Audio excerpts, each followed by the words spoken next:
안녕하세요, 라이트하우스입니다. 이번에는 2019년 서울 아파트 전망 2부, 올해 굵직한 서울 아파트 침체 요소들과 이후 장기적으로 부동산 시장에 영향을 줄 수 있는 것들을 같이 다뤄보겠습니다. 올해 서울 아파트 침체 요소는 국내외적으로 크게 4가지가 있습니다. 첫 번째는 송파 헬리오시티 잔금 대란입니다. 자세한 내용은 일전에 영상으로 찍었으니 확인 부탁드리겠습니다. 송파 헬리오시티 전세 매물을 보시면 아직도 30% 넘는 물량이 남아 있습니다. 학생들의 입학으로 한창 이사 시기인 1, 2월이 끝나가고 있는데 말이죠. 남은 매물이 3월 내에 빠지는 것은 거의 불가능하다고 보이며 3, 4월 중 급매물이 속출해 서울 전체의 아파트 가격을 하락시킬 가능성이 매우 높습니다. 두 번째는 4월에 있는 공시가격 현실화입니다. 현재 50에서 60% 정도로 나와 있는 공시가격을 차츰 100%로 맞춘다는 정책이죠. 공시가격이 오르게 되면 재산세나 종부세 등 보유세가 올라가는 것은 기본이고 양도소득세, 상속세, 증여세 등 각종 부동산세가 오르기 때문에 특히 다주택자들에게 치명적입니다. 오늘 주제는 서울 아파트 전망이니 공시가격에 대한 자세한 내용은 추후 다시 영상으로 만들겠습니다. 세 번째는 중국 회사채 디폴트 사태입니다. 최근 중국의 기류가 심상치 않은데요. 지난해 중국 채권 시장에서 디폴트가 발생한 채권은 모두 123개로 총 액수는 1198억 5100만 위안 수준입니다. 이는 2014년부터 2017년까지 4년 동안 중국의 디폴트를 모두 합친 채권 122건 총액 859억 6500만 위안을 훨씬 뛰어넘는 중국의 대대적인 위기라고 할 수 있죠. 게다가 올해 2월에는 중국의 에너지와 부동산 투자 그룹인 중국 민성투자와 에너지 기업인 융타이능원 2개의 그룹이 채무 불이행을 했는데 3,326억 위안의 규모라 작년의 디폴트를 훨씬 능가하는 사태가 벌어질 예정입니다. 올해 6월 30일 만기가 되면 최종 디폴트를 낼 것으로 점쳐지는 상황인데요. 더 큰 문제는 중국 전반에 퍼진 연대보증 관행입니다. 중국 민성투자에 연대보증을 선 기업만 해도 중국 최대의 가전업체 수닝 등 60여 개사에 자산합계 1조 위안 규모이기 때문에 연쇄 도산이 일어날 가능성이 매우 높으며 또 이에 연계된 기업들의 연쇄 도산이 추가로 이어질 수 있어 중국 경제가 크나큰 타격을 입을 것으로 전망됩니다. 이 사태가 우리나라에 어떤 영향을 줄까요? 바로 이전 영상의 댓글 중에서 통화량에 중요한 것은 수출로 인한 무역 흑자라는 의견이 있었습니다. 그리고 최근 우리나라의 무역 수지는 꾸준히 감소 중입니다. 여기에 중국 디폴트 사태가 터지면 우리나라의 무역에 치명적인 타격을 줄 수 있다는 거죠. 우리나라의 국가별 수출입 목록을 보시면 작년 수출의 4분의 1 이상이 중국입니다. 중국의 경기 침체가 오면 수입 여력이 떨어지는 건 뻔한 일이겠죠. 벌써 올해 1월에는 우리나라의 수출이 5.9%나 감소했습니다. 작년 우리나라 무역 수지의 80%를 담당하던 중국의 몰락 위기는 우리나라 무역의 큰 위기입니다. 그럼에도 뉴스에서는 작년 경상수지가 흑자였다는 기사를 내보내며 낙관적인 기사를 많이 쓰게 되니 현재의 위험성을 모르게 되는 거죠.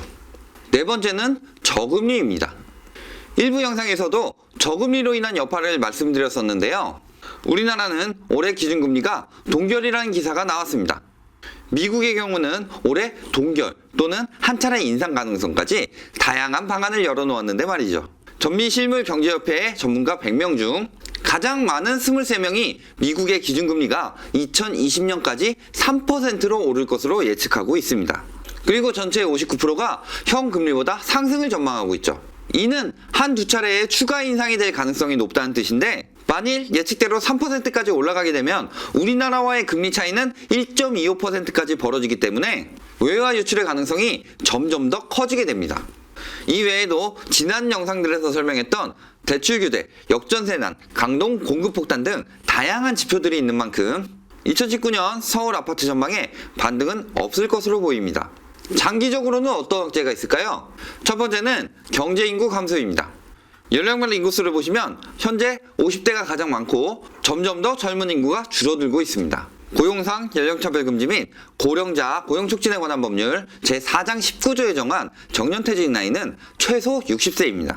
이는 현재 경제활동을 하고 있는 인구가 가장 많은 50대의 은퇴가 머지 않았다는 뜻인데요. 은퇴하는 인구보다 시작하는 인구가 확실히 적어지고 있으니 경제인구 감소는 피할 수 없습니다. 지금이라도 출생아가 늘어서 20년 뒤에는 경제활동 인구가 늘어날까요? 지금 출생아 수의 감소 추세를 보시면 그런 일은 없다고 봅니다. 또 인구수 감소가 가구수 감소로 이어지면서 공실은 점점 더 증가할 수밖에 없어 장기적인 침체 요인으로 볼 수 있습니다. 두 번째는 가계부채 증가입니다. 지난 5년간 가계대출은 무려 41.4%나 증가했습니다. 이는 부동산 투기 목적으로 대출이 성행했던 2015년부터 2017년까지 각각 10.9%, 11.6%, 8.1% 급증하였으며 무리한 대출로 인해 가계별 이자 비용이 증가했습니다. 가계소득과 이자 비용 그래프를 보시면 이자 비용이 전년 동기 대비 고공행진을 하고 있습니다. 즉 무리한 가계대출을 받은 사람들의 부담이 늘어나다 보니 부동산 수요는 당연히 줄어들게 되죠. 마지막으로 양극화 현상입니다. 일단 우리나라의 평균 소비 성향을 보면 2010년을 기준으로 급감하고 있습니다. 이런 경우는 두 가지가 있죠. 소득이 급증하거나 지출을 억제하거나. 그런데 소득을 보시면 작년까지 지난 5년간 경상소득은 11.3%, 근로소득은 9.3% 증가했습니다. 물가 상승률을 보시면 7.5% 증가한 것을 보실 수가 있고요. 이는 소득의 급증은 없다는 뜻이죠. 그렇다면 허리띠를 졸라매서 저축을 늘리고 있다는 뜻인데 이로 인해 실질적인 소득 지출에 대한 흑자는 2013년부터 2017년까지 5년 동안 월 26만원가량 증가했습니다. 증가해서 2017년 기준 월 흑자는 116만원 수준이고 이 금액으로 10년 뼈 빠지게 모아야 1억 4천 정도입니다. 흑자가 지속적으로 증가한다고 해도 2억 안팎일 테고요. 근데 잠실 트리지움 84.97제곱미터의 거래 내역을 보면 2017년 4월 10억에 거래되던 것이 2017년 7월에는 12억 1천만원까지 거래됩니다. 단지 집을 3개월 보유하고 있었다는 것만으로 근로자 10년이 저축한 금액이 모인단 말이죠. 이러니 자산이 있는 사람들의 불로소득이 근로소득보다 커지게 되면서 양극화 현상이 벌어지게 되는 겁니다. 부동산 투기가 심해졌던 2015년부터 상위 20%의 자산 증가액 상승세가 눈에 띕니다. 특히 마지막으로 급등했던 작년을 보면 전체의 64.8% 비중을 차지하고 있죠. 이는 양극화가 심해지고 있다는 뜻이며 자본이 어느 한쪽으로 쏠리게 되면 집을 살 수 있는 여력을 가진 실수요는 줄어들게 됩니다.